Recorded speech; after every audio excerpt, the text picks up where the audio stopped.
айтып берейін енді. Жас кезінде айтқан өлеңге де кейінгі өлеңдердің бәрін ұмытып қалдым. Жас кезіндегіні айтсам болды.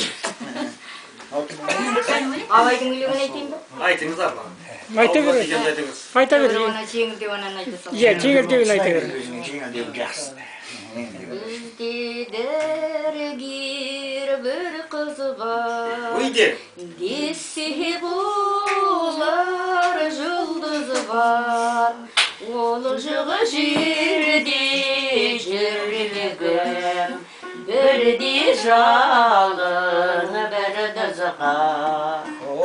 Ол жығы жерде жүрегім, бірде жалын, бірді зығар.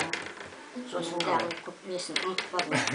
Десе өне жүдеді, ауырмеді жүрегім, көрдім дағы өзіңді, сауығып кеттім дер еді. Көрдім дағы өзіңді, сауығып кеттім дер еді. Апа, апам дұру айтады менің. Апа, Әне апа, ескерткіш қой бұның бәрі. Иә. Не бейдікке түсіріп Бұнай апам да айтады, менің апам да айтады, шапағым сөз айтады. Апа 2000 теңге берем байға.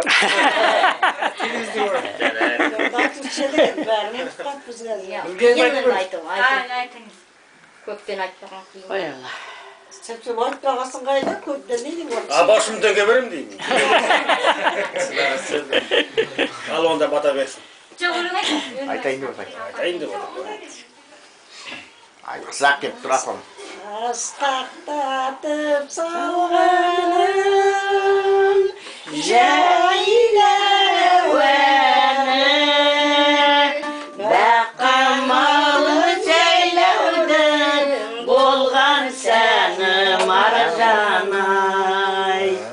Қай жерімнен тартып,